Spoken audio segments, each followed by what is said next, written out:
In today's video, I am going to teach you how to activate Gusto account for payments.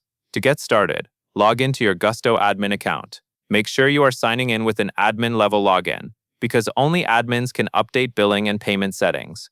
Once you are in, take a moment to confirm you are on the correct company profile, especially if you manage more than one business in the same account. Next, look to the left side menu. Click on your profile or your company name depending on what you see in your navigation.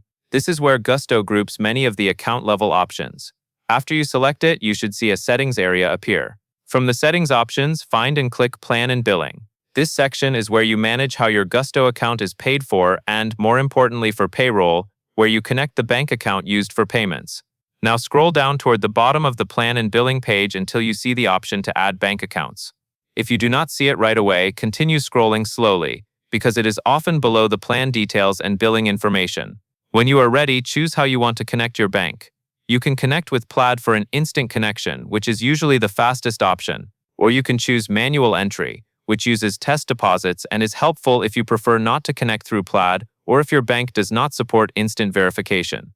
If you choose to enter details manually, type in your routing number and your account number carefully, then select Save. Take your time here because a single incorrect digit can delay verification or cause payment issues. For manual verification, Gusto will send 2 small test deposits to your bank account.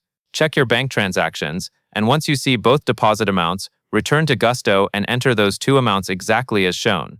This confirms that you control the account and activates it for payments. Once the bank account is connected and verified, your payroll is ready, and you can move forward to creating a payroll schedule and processing payments.